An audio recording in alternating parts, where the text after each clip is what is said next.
Masih lagi sifatnya tu tadi, kemuliaan bulan tu juga apabila kita menyentuh tentang bulan Rabiul Awal, masih ada khilaf dalam kalangan para ulama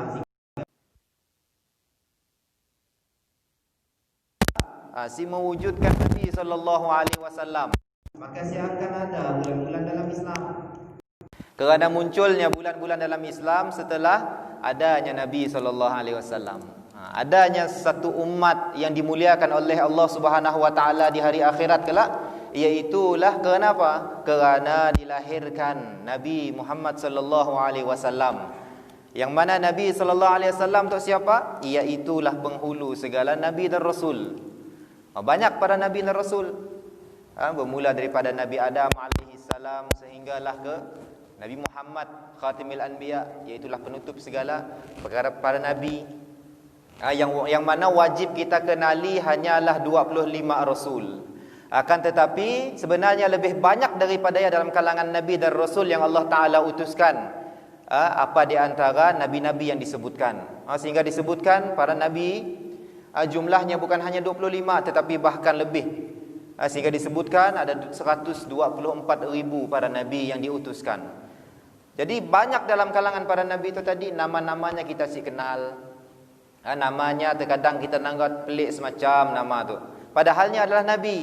Oleh kerana ialah sampai pada kita kisah-kisah. Disebutkan nabi sekian dengan kisahnya sekian. Oleh kerana apa? Kerana Allah Ta'ala mengutuskan sidanya, tetapi si wajib untuk kita tahu. Jemaah yang dirahmati Allah Subhanahu wa taala, dalam sekalian banyak nabi, dalam sekalian banyak rasul yang Allah Taala utuskan, maka Nabi Muhammad sallallahu alaihi wa ala alihi wa sahbihi wa baraka wasallam adalah penghulu sidanya.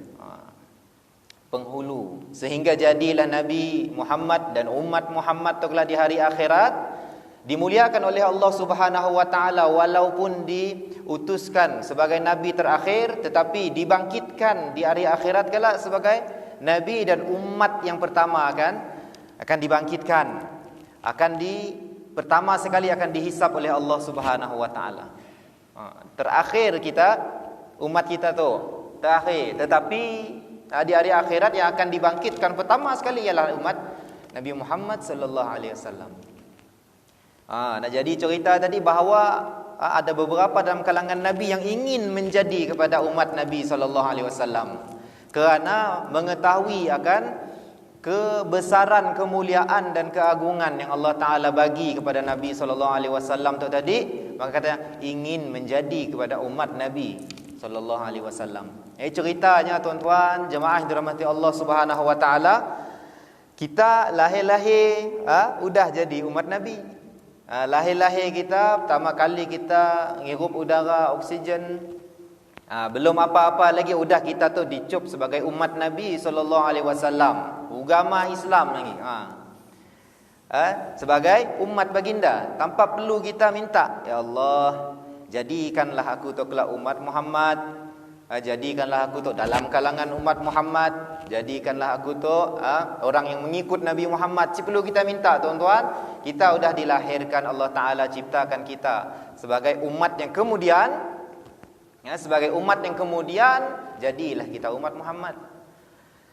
Sehingga pernah saya sebutkan kisah berkenaan apa? Dengan tawaduknya seorang ulama tu tadi, berkenaan apabila ditanyakan. Ditanyakan kepadanya macam ni, Tuan Syekh, kalaulah sekiranya kita tu tadi dihidupkan pada zaman Nabi, dihidupkan pada zaman Nabi, kemudian dihadapkan pada kita ujian-ujian yang Allah bagi kepada Nabi, yang Nabi dan para sahabat lalui. Macam ni kita Tuan Syekh. Syekh tu ialah siapa? Ulama yang terkenal zaman tu, iaitulah Dr. Al-Fadil Al-Syekh Dr. Ali Jum'ah, antara mufti di negeri Mesir. Disebutkan bahawa apa? Kalaulah sekiranya aku diciptakan pada zaman Nabi itu tadi, maka wallahi, demi Allah, akulah manusia pertama yang akan tapuk di belakang batu-batu pokok-pokok. Seorang syekh, seorang guru-guru besar kita dalam persoalan-persoalan fikih agama dan sebagainya, mengatakan akulah kelak, kalau sekiranya diciptakan pada masa saya, akulah yang paling awal nak napuk diri belakang batu, yang paling takut dengan serangan daripada musuh. Kenapa adanya? Kerana hakikatnya kita Allah Ta'ala ciptakan di hari kemudian. Oleh kerana ialah kita tu tadi Allah si cipta pada zamannya. Allah si cipta pada zaman awal. Allah ciptakan kita di zaman kemudiannya. Bukannya kita tu tadi orang yang bersama para sahabat menghadapi musuh-musuh Nabi dan para sahabat. Namun tetap juga kita tu tadi digolongkan dalam umat Nabi. Masih lagi kita digolongkan dalam umat Nabi. Yang disebutkan, Masya Allah lah, dalam banyak-banyak riwayat yang kita cerita tentang kemuliaan Nabi, tentang apa lagi? Kemuliaan sebagai seorang umat Nabi. Dia ceritakan apa? Belum lagi umat yang kemudian dilahirkan, tetapi udah Nabi SAW memikirkan, mendoakan kepada umat-umat yang akan lahir. Oleh kerana ialah kita, bila kita cerita tentang persoalan iman kita kepada Allah Subhanahu wa taala, iman pada Rasul, iman pada kitab dan sebagainya, hadisnya seolah-olah menjadi satu persoalan oleh orang-orang barat, orang-orang di sebelah nun, seolah-olah satu yang pelik. Kita yang si pernah nak melihat Nabi, kita hidup sezaman dengan Nabi dan sebagainya, tetapi macam ni ada satu tautan, ada satu ikatan, ada satu rasa kasih, rasa cinta yang sangat-sangat mendalam pada seorang individu tu yang bernama Muhammad. Hairan. Si pandai nak hilang rasa, ikatan tu tadi apa semua, kerana apa? Jadi hairanlah orang di sini. Maka tu dinamakan apa? Dinamakan iman. Iman yang katanya apa? Walaupun kita si melihat pada Nabi, walaupun kita si melihat kepada Allah Subhanahu wa taala, tetapi kita tetap beriman. Kita yakin kepada adanya berdasarkan apa yang telah sampai pada kita dalam hadis, dalam beberapa riwayat daripada kalangan para sahabat, para ulama dan seterusnya. Maka Nabi telah memikirkan kita, jemaah yang dirahmati Allah Subhanahu wa taala. Maka oleh kerana ialah kita dituntut untuk senantiasa beramal dengan apa yang disuruh, apa yang dituntut oleh Nabi SAW untuk kita lakukan. Sebagai apa semua itu tadi? Itulah sebagai lambang cinta kita. Sebagai lambang cinta kita kepada Nabi SAW. Seperti mana yang kita faham, orang yang paling dekat kelak dengan Nabi adalah orang yang paling banyak berselawat. Orang yang paling banyak dekat dengan Nabi kelak di hari akhirat ialah orang yang banyak mengamalkan sunnah-sunnah. Yang mana sunnah-sunnah, bila kita cerita sunnah-sunnah pada hari itu, sunnah-sunnah tu lah yang paling banyak mudah kita tinggalkan. Jarang sekali kita buat. Sehingga ada yang mengatakan, buat apalah kita nak buat sunnah-sunnah, cukup-cukuplah yang fardu aja. Selebihnya ya semuanya adalah tambahan. Bukan hanya sekadar konsep sunnah yang perlu kita faham. Bahkan konsep sunnah tu kelak lebih daripada sebenarnya dengan mengamalkan sunnah, Allah Ta'ala akan apa? Akan jatuh cinta kepada seorang hamba. Allah Ta'ala akan mengampunkan dosa. Bukan hanya sekadar ikut-ikut, bukan hanya sekadar apalah, tetapi bahkan lebih daripada kata sunnah. Maka kena sunnah tu perlu kita titik beratkan. Bukan hanya buat dapat pahala, si buat si dapat apa, bukan.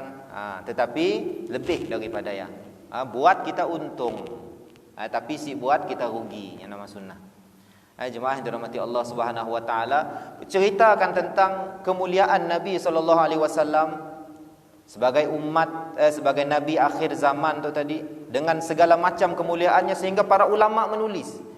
Jarang sekali kita menemukan dalam karya para ulama tadi memuji akan seorang nabi lebih daripadanya puji nabinya seperti mana pujian kepada Nabi Muhammad. Sehingga dirakamkan, ditulis di dalam satu kitab disebut Syama'il Muhammadiyah. Syama'il iaitulah kesempurnaan, keseluruhan yang menceritakan tentang Nabi Muhammad. Muhammadiyah yakni Muhammad. Syama'il Muhammadiyah itulah kesempurnaannya Nabi. Cerita daripada macam ni Nabi berjalan, macam ni Nabi makan, macam ni lah Nabi tu tadi tidur, cara Nabi duduk, cara Nabi, segala macam semua disebutkan dalam kitab Syama'il Muhammadiyah. Semuanya semua disebutkan. Bahkan lebih daripada hanya menceritakan kelebihan ataupun kesempurnaannya fizikal dan rohaninya Nabi.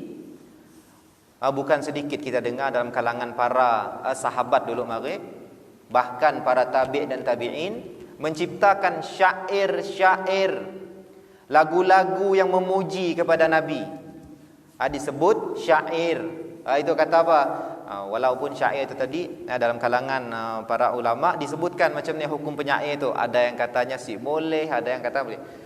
Bahkan sebenarnya memang boleh, asalkan penyair itu tadi bukannya tenggelam di dalam rasanya tanpa ada apa? Tanpa ada iman pada Allah. Seorang penyair yang soleh, beramal soleh dan beriman pada Allah Subhanahu Wa Taala, maka tenggelamnya adalah tenggelamnya pada tempat yang betul. Berbeza dengan penyair-penyair yang hanya bermain rasa, tuan-tuan. Ada banyak dalam kalangan penyair rasa suk saja, rasa suknya dengan syairnya apa segala macam, tapi sebenarnya sampai. Berbeza dengan penyair zamannya Nabi, yang mana syair itu tadi memuji kepada Nabi, memuji kepada Allah Subhanahu Wa Taala, menciptakan Nabi dan sebagainya.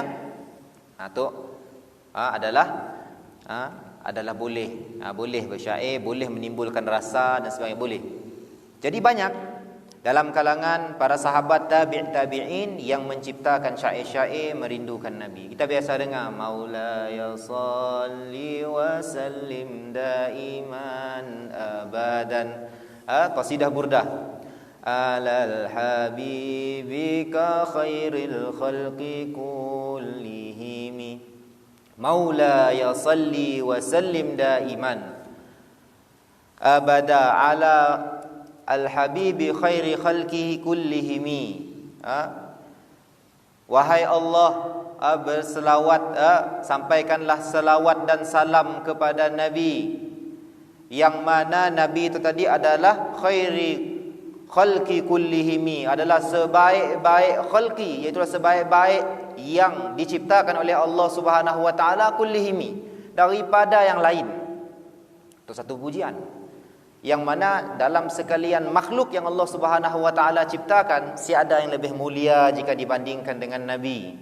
Ada cerita bahawa mulianya manusia itu tadi yang disebutkan, Nabi itu macam ni, manusia bukan seperti manusia, bahkan lebih daripada, sehingga disebutkan seperti mutiara di antara bebatuan. Dipujilah Nabi tadi seperti satu mutiara di dalam banyak batu. Kata bukanlah satu pujian yang biasa-biasa, tetapi masya-Allah tabarakallah. Kerana menyentuh soal penciptaannya para malaikat, penciptaannya makhluk Allah yang lain, semua adalah sifatnya tadi daripada apa? Daripada tanah, daripada apa segala macam proses-proses, daripada air yang hina dan sebagainya. Tetapi ada yang lebih mulia daripada Nabi Muhammad sallallahu alaihi wasallam. Ada yang lebih mulia daripada Nabi sallallahu alaihi wasallam.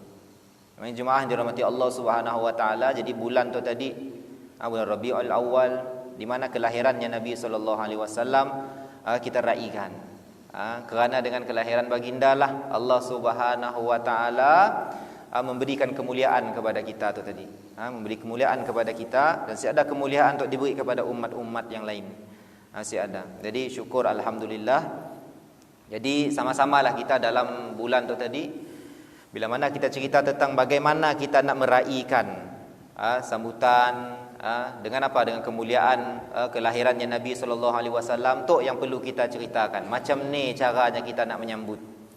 Bukan hanya sekadar kita berlarak apa segala macam, bukan. Bahkan lebih daripada yang kita sebut sebagai sunnah tadi. Kita sebut sebagai sunnah, macam ni kita nak lebih memperdalam rasa cinta kita dengan Nabi sallallahu alaihi wasallam, sehingga disebutkan oleh seorang syekh, apabila menyebutkan macam ni ya syekh, katanya saya tu nak bermimpi Nabi. Katanya macam ni saya tu nak bermimpi Nabi. Sehingga disebutkan dalam banyak kitab, banyak dalam kalangan para ulama bermimpi kepada Nabi. Bermimpi Nabi dalam mimpi. Adalah dalam kalangan beberapa orang berusaha untuk beramal supaya sampai satu tahap dapat bermimpi Nabi. Dapat bermimpi Nabi. Jadi tanya. Maka menjawablah Al-Kan Syekh tu tadi bahawa antara caranya ialah apa? Macam ni kita, kalau contohnya kita tu tadi, kita mau bangun tahajud. Kita sungguh-sungguh nak bangun tahajud, tuan-tuan. Tetapi kita si tahu cara. Maka antara cara yang boleh kita fikir ialah kita sebelum daripada tidur kita minum air banyak-banyak. Kita minumlah air banyak-banyak. Sampaikan apa? Dengan niat apa? Supaya kelak kita terbangun dengan sebab nak buang air besar. Buang air kecil. Kenapa? Terlalu banyak minum air sebelumnya. Maka katanya pasti kita akan bangun. Pasti kita akan bangun disebabkan perlakuan kita tadi. Maka kata Syekh, macam ialah juga kita dengan Nabi SAW. Biar diri kita tu tadi kita penuhkan dengan rasa cinta pada Nabi, maka akan datang saat kelak kita bermimpi Nabi. Ceritanya kita usaha, tuan-tuan. Kita usaha beramal, kita beramal dengan sunnah, kita bersolawat sebagainya. Tapi kalau kita kata sampai tahap penuh diri kita tu dengan rasa cinta, seperti mana kita penuh minum air tadi sampai nak terbangun, selagi belum, maka selagi ialah sebenarnya belum penuh rasa cinta, rasa mahu kita untuk bertemu dengan Nabi. Kata orang yang nak, orang yang sungguh-sungguh mahu tu tadi, pastinya akan buat lebih daripada yang lebih daripada yang selawatnya saya tinggal 100 kali lah kata sehari 100 kali, esoknya 100 lagi. Tiba-tiba rasa rindu, rasa mahu lebih lagi daripada yang, maka tambahnya 200 sehari tu, 200 esok dan sebagainya secara istiqamah. Bukanlah kita dapat rasa tadi, dapat anugerah bermimpikan Nabi itu tadi hanya sekadar hari tu kita mau, hari tu lah kita beramal. Masih dapat. Semuanya dengan istiqamah, secara berterus-terusan. Allah Ta'ala bagi, maka Allah Ta'ala bagi. Allah Ta'ala belum bagi, si dapat, tuan-tuan. Semua dengan niat kita ikhlas, kita beramal, bukan hanya semata-mata nak temu Nabi, tapi ikhlas kerana Allah Ta'ala. Macam-macam, semuanya banyak sandarannya. Ceritanya tadi.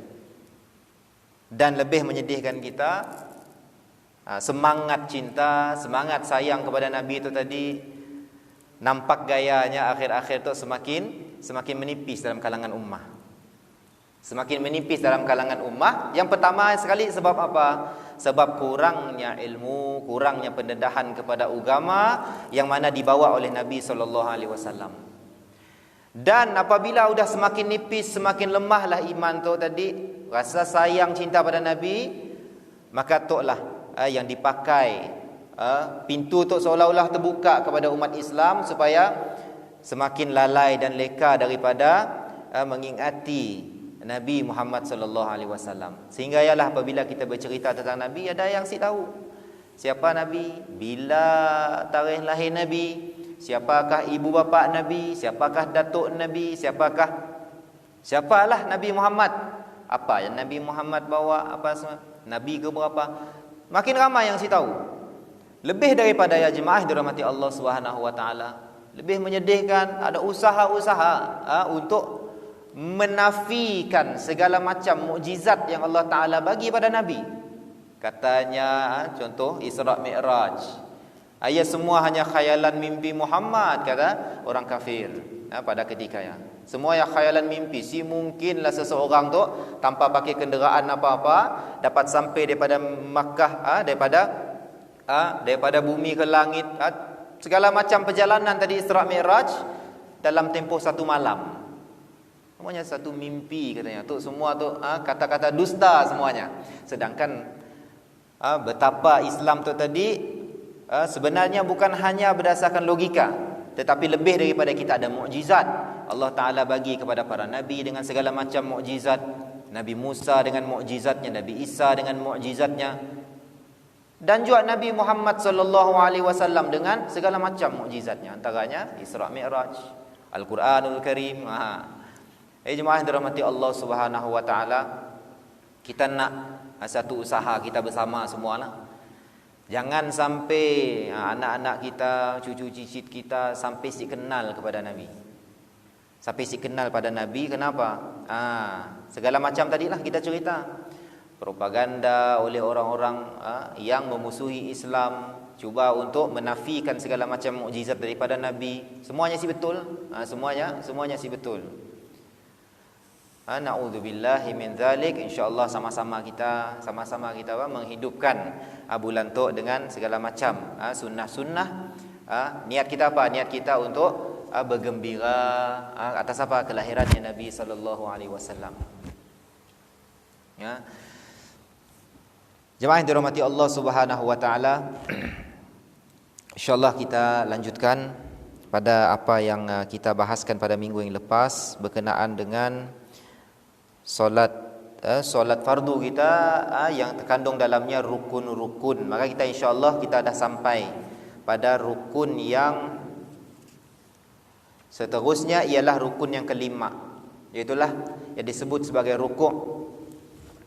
Jemaah yang dirahmati Allah Subhanahu wa taala, sebelumnya dah kita cerita tentang surah Al-Fatihah, yang mana surah Fatihah tu tadi adalah satu rukun yang wajib dilafaz. Maka kita perlu dengar dengan telinga kita kederimpun akan bacaan kita. Lebih daripada bukan kita janganlah kita bila kita sebut Fatihah tu perlu didengar oleh telinga kita, lalu kelak bila suasana bising, kemudian kita pun semakin meningkat, menguatkan suara kita. Asyik macamnya. Akan tetapi sekadar kebiasaan kita mendengar suara kita maka memadai. Asyik perlu sampai kita makin bising suasana, makin kita berteriak baca Fatihah. Asyik perlu. Sekadar cukup bergetar pada mulut kita, biasa kita mendengar pada suasana yang sunyi, maka cukup memadai.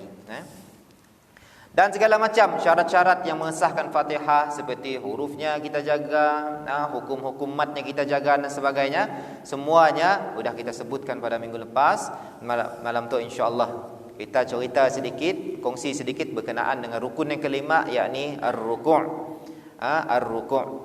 Maka rukuk, jemaah dirahmati Allah Subhanahu wa taala, adalah dari segi bahasanya al-inhina, iaitulah tunduk. Al-inhina wa syar'an inhina'ul musalli bilal inkhinas bihaitsu tanalu rahatahu rukbatih. Yakni apa? Iaitulah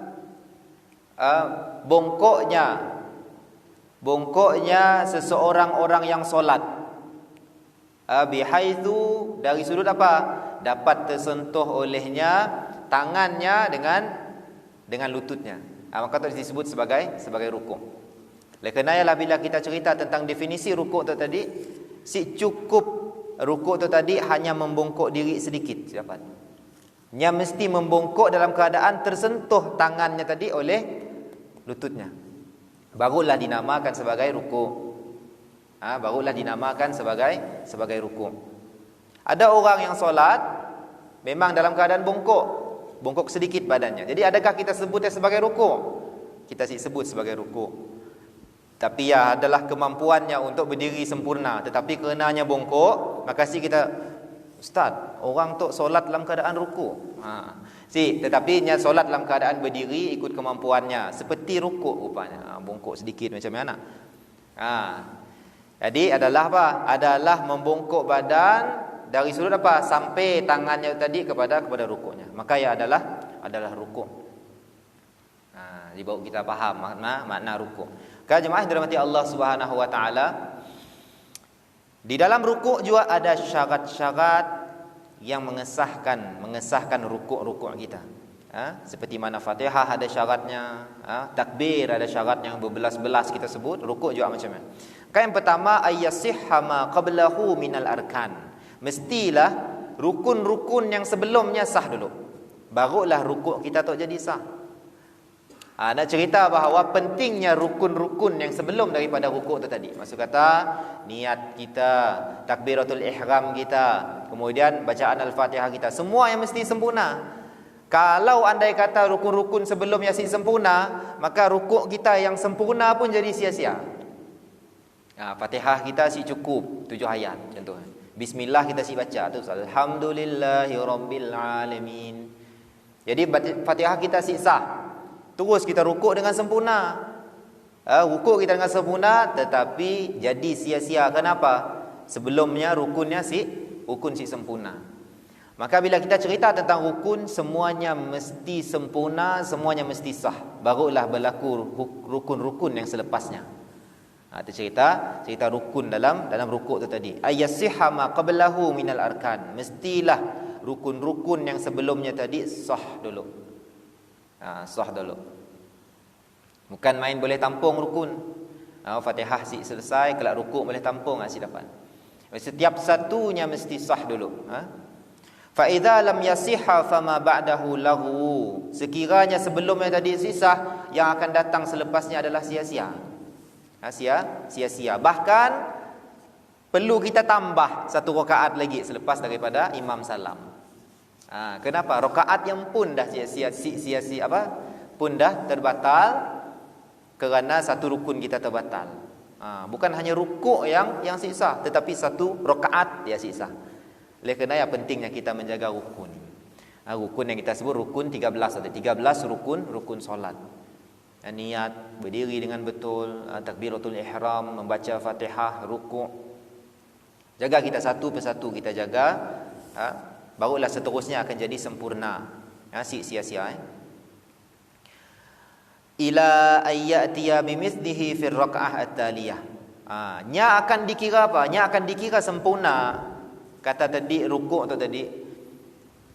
Bila rakaat sebelumnya, rukun sebelumnya belum sempurna, maka terus akan dilihat pada rakaat yang seterusnya. Bila Fatihah sudah sempurna, barulah kemudian rukuk yang dikira sebagai rukuk yang pertama dalam solat kita. Mana kata apa? Rakaat sebelumnya sudah terbatal. Asyadnya para ulama menafsirkan hal rukun tu tadi, sahnya rakaat, sahnya rukun dan sebagainya.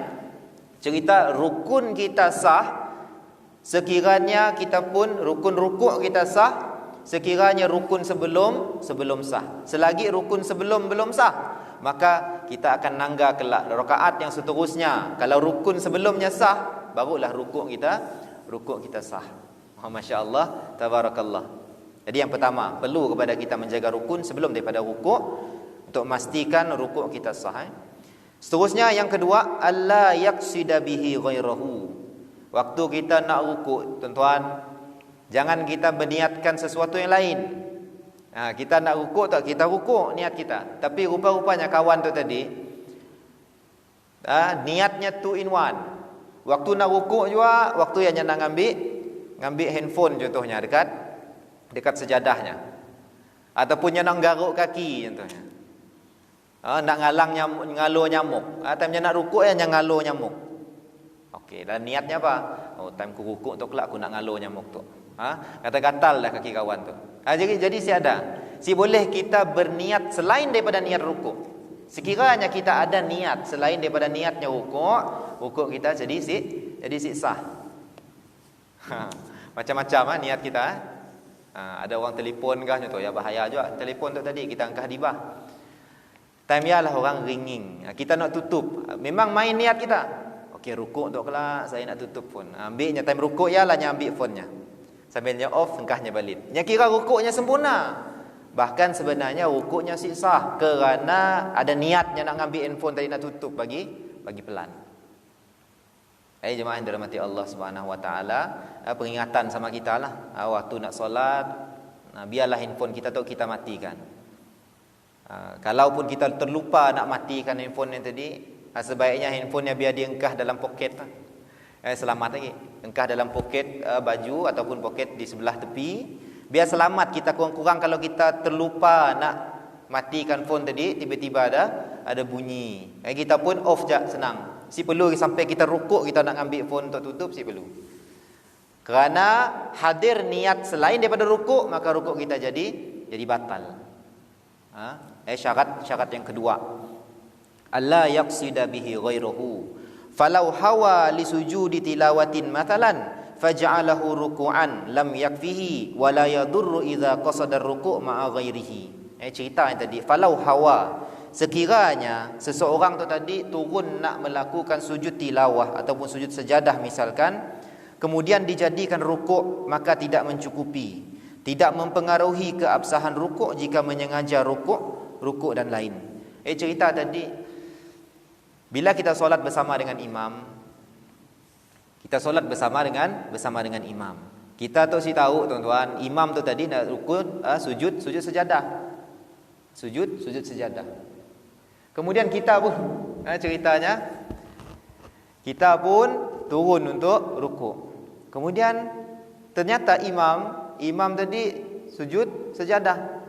Paksa kita tu jadi ngikut kepada imam, padahal dah bersalahan pada kita ketika niat kita.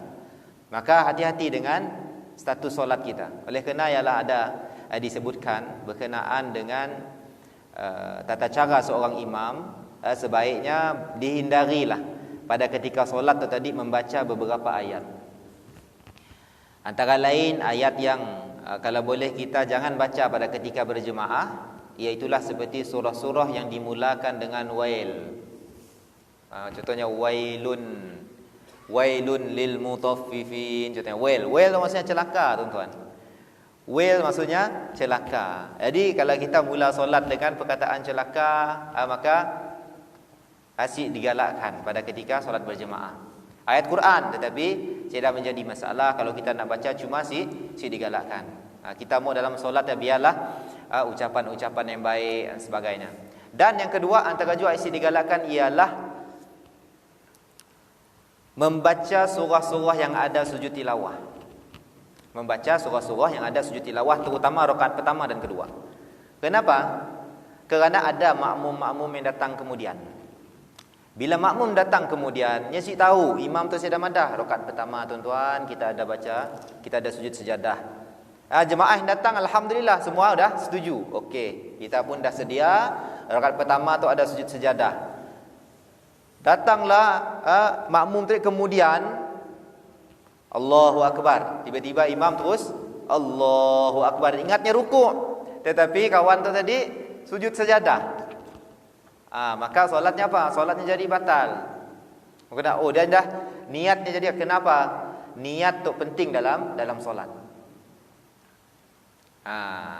Penting dalam solat. Boleh jadi kelak rakaat kedua barunya masuk untuk solat. Barulah dikira rakaatnya pertama pada solatnya yang rakaat kedua tu tadi. Jadi sebegitu digalakkan. Sebegitu digalakkan. Baca seorang-seorang kita solat di rumah, apa semua kita membaca surah-surah sujud sejadah dan sebagainya boleh. Tetapi dalam jemaah, secara berjemaah begitu digalakkan. Apatah lagi ada makmum-makmum yang lambat dan sebagainya. Kecuali pada tempat-tempat yang makruf, tempat yang udah biasa kita tahu memang sujud sejadah. Contohnya hari Jumaat pagi subuh. Biasa kita memang baca surah sejadah. Surah sejadah rakaat pertama, surah Al-Insan rakaat kedua. Biasa, okey, hari Jumaat di Masjid Lutung memang imam baca surah sejadah rakaat pertama. Rakaat kedua apa? Surah Al-Insan. Maka bila ada tempat yang memang sudah diketahui biasanya buat sujud sejadah, siada jadi masalah. Siada jadi. Kena orang semua umumnya orang dah tahu pasti akan sujud sejadah rakaat pertama. Orang dah tahu. Masalahnya jadi bila apa? Bila orang tahu bila imam nak sujud sejadah. Imam sujud kasih. Kerana apa? Jadi kelak niatnya jadi goyang. Nak rukuk tapi imam sujud.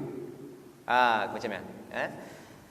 Ya sedikit tambahanlah berkenaan dengan surah-surah yang digalakkan ataupun yang digalakkan untuk dibaca. Yang ketiga iaitulah ayat ma'inna fihi. Yatma'inna. Bila kita sebut yatma'inna maksudnya tamakninah. Maka perlu pada tamakninah pada rukuk. Tamakninah iaitulah sekadar bacaan subhanallah. Sependek-pendek ialah subhanallah. Tapi dalam rukuk kita panjang lebih daripada subhanallah. Subhana rabbiyal azimi wa bihamdih. 3 kali lagi. Subhana rabbiyal azimi wa bihamdih. Subhana rabbiyal azimi wa bihamdih. Maka panjang. Yang nama tamakninah. Nah kata sependek-pendeknya tamakninah, tenang seketika pada ketika rukuk itu tadi ialah sekadar panjangnya bacaan subhanallah. Subhanallah. Dia katanya ayat ma'inna fi. Mestilah pada ketika rukuk tadi kita tamakninah. Wa tamakninah, dan tamakninah ialah apa? Sukunul a'dha, tenangnya kita pun anggota solat fi mahalliha, pada tempatnya. biqadri subhanallah. Tenangnya anggota badan kita pada tempat. Kalau rukun, situasi rukun, panjang subhanallah. Kalau sujud adalah tenangnya pada ketika sujud dengan panjang subhanallah. I'tidal ialah panjang rehatnya tubuh badan kita dengan posisi i'tidal dengan kadar panjang subhanallah. Jadi tamakninah tu sikit kita ingin sentuhlah berkenaan tamakninah.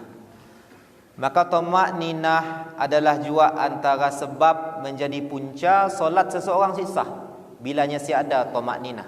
Ceritanya solat ekspres lah. Solat kita yang ekspres tu tadi. Kita rasa kita dah melengkapi semua rukun-rukun, tapi rupanya kebanyakan kita bila ekspres tamakninah kita tinggal. Tamakninah yakni berhenti sebentar pada beberapa keadaan, i'tidal, sujud dan rukuk dengan kadar subhanallah kita buat. Maka solat kita yang ekspres, kita rasa sah tetapi rupanya sah. Jadi perlu hati-hati ya kita dalam solat. Kalaupun ekspres, tolonglah jaga tamakninah. Tolong jaga tamakninah kita. InsyaAllah kita bagi laluan untuk azan. Kita sambung sebentar selepas insyaAllah.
Jemaah dirahmati Allah Subhanahu wa taala. Kita sentuh tadi berkenaan beberapa rukun, beberapa syarat-syarat dalam rukun rukuk.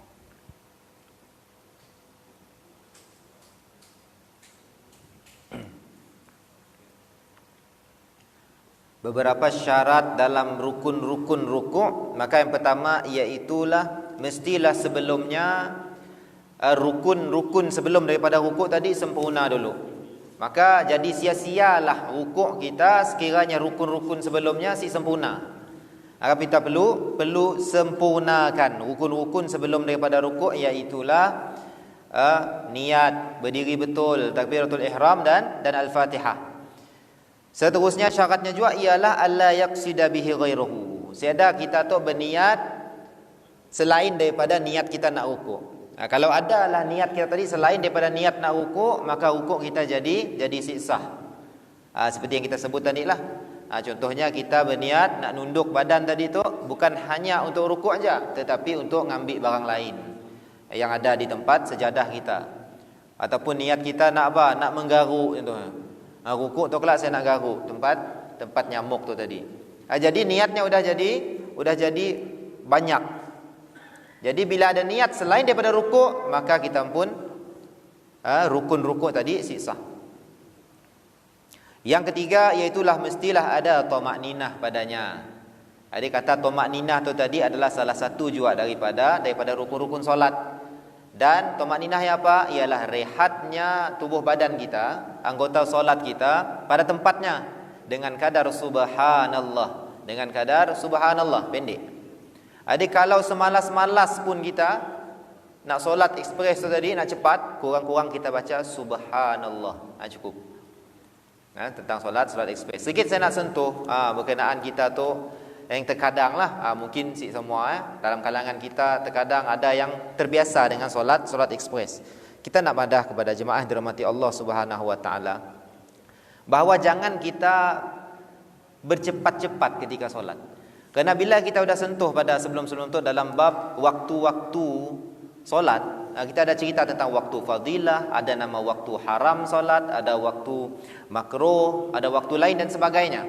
Maka jangan kita sangka kalau kita berlambat-lambat dalam solat, contohnya maksudnya kita bukan ekspres lah. Maksudnya solat kita bila dah keluar daripada waktu terus diterima oleh Allah Subhanahu wa taala. Jangan kita berfikir macam ya. Kalau kita berfikir macam ya, ialah yang menyebabkan kita tak jadi solat ekspres. Hanya sekadar nak solat biar sebelum keluar waktu contohnya. Waktu dah nak habis. Tak mahu kita solat ekspres segala macam. Kemudian takut kita tadi bila dah azan isyak contohnya, solat kita diterima. Tetap diterima oleh Allah Subhanahu wa taala, cuma masuk kita tadi ya dalam kategori solat pada waktu yang haram. Solat terima, solat sah, tetapi masuk dalam bab waktu solat yang haram. Hanya sekadar ya. Yang pertama lah, kita yang kadang-kadang kita berfikir dengan kita solat cepat asal keluar daripada waktu, maka selamat kita.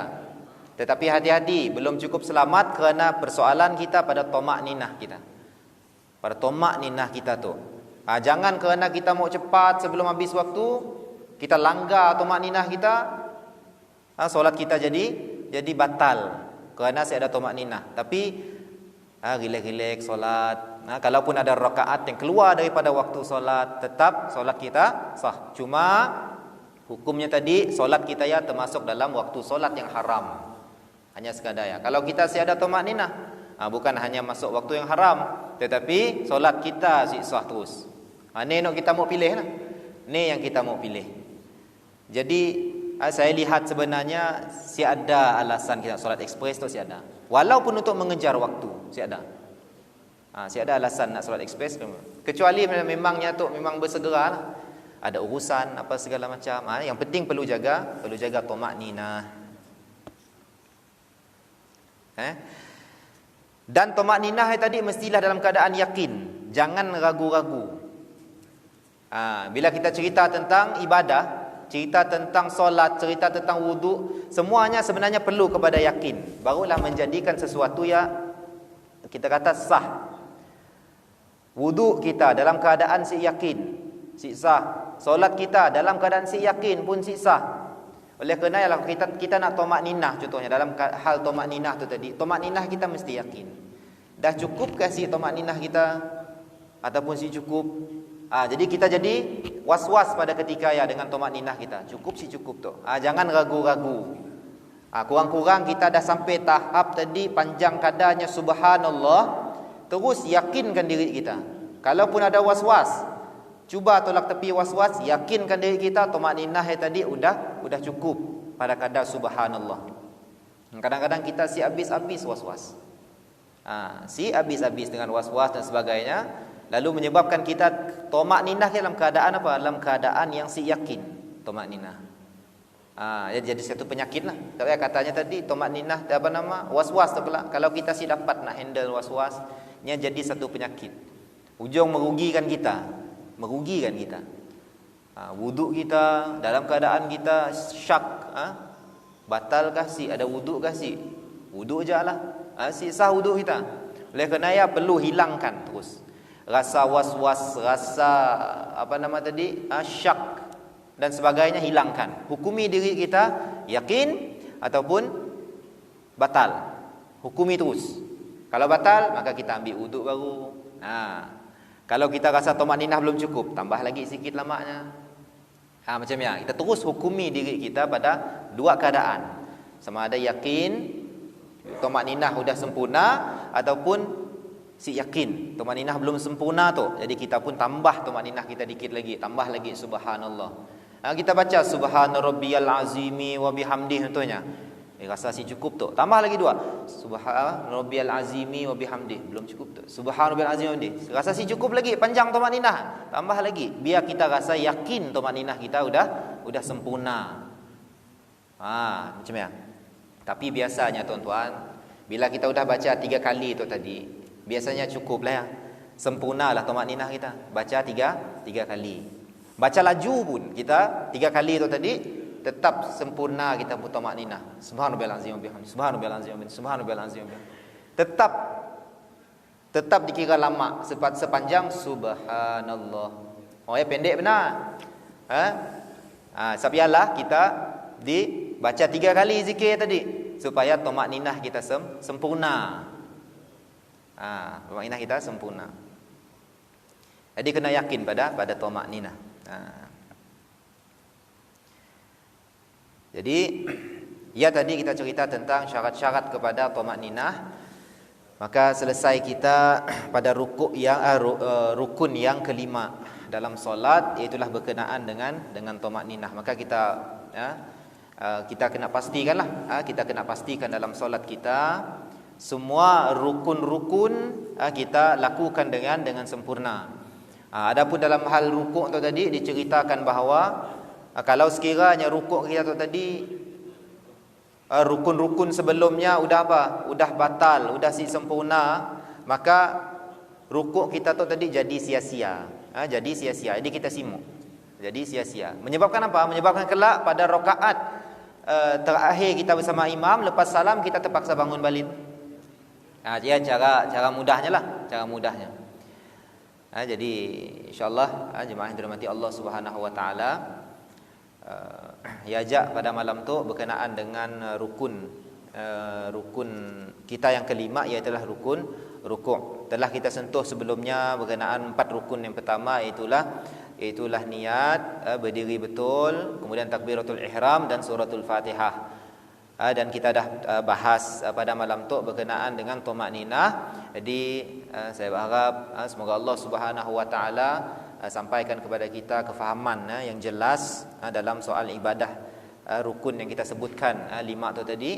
Dapat kita menambah baik ibadah kita, diberikan istiqamah pada kita, dan insyaAllah semoga digolongkanlah kita dalam kalangan orang-orang yang istiqamah, beramal soleh dan sebagainya. Dirahmati Allah Subhanahu wa taala. Saya bagi ruang kalau ada yang ingin bertanya, fadhal masykur.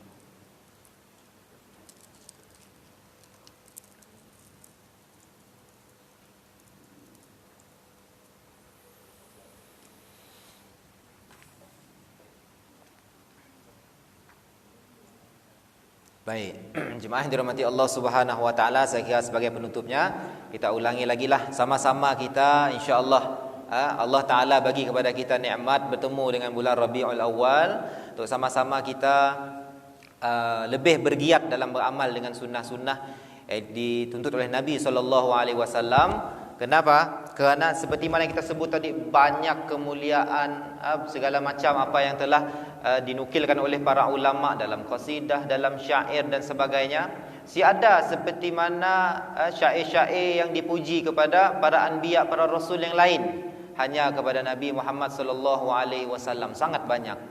Bahkan yang kita baru temu qasidah-qasidah, syair-syair yang kita tahu baru-baru untuk selamat tu, rupanya ada lagi syair-syair yang dihimpunkan oleh para ulama, para penyair zaman sahabat, para tabi' dan tabi'in. Banyak lagi sebenarnya yang kita tahu, yang mana bila kita telusuri, kita baca semua syair-syair dan qasidah itu semuanya memuji akan Nabi SAW. Maka beruntung kita dihidupkan oleh Allah Subhanahu wa taala dalam kalangan umat Muhammad, kenal dengan Nabi Muhammad, kita belajar tentang sirah Nabi dan sebagainya, kita membaca tentang syama'il Nabi, kesempurnaan Nabi dan segala macam. Jadi kita bersyukur, maka sama-samalah kita menghidupkan bulan tu, sama-sama kita menghidupkan sunnah-sunnah Nabi. Sebagai apa? Rasa cinta kita, rasa rindu kita pada Nabi. Dan semoga juga istiqamah kemudian harinya di luar daripada bulan Rabiul Awal pun kita tetap bergiat dengan sunnah-sunnah Nabi. Bukan hanya kita tu bergiat amal kerana bulan, macam Ramadan lah kata kita. Kerana ada special bulan Ramadan, kita pun bergiat Ramadan aja. Bulan lain kita bergiat. Cemia jugalah dengan bulan Rabiul Awal tu dan sebagainya. Insya-Allah sama-sama kita jemaah dirahmati Allah Subhanahu wa taala. Semoga Allah terima amal kita insya-Allah. Saya tutup, wabillahi taufik wal hidayah. Wassalamualaikum warahmatullahi taala wabarakatuh.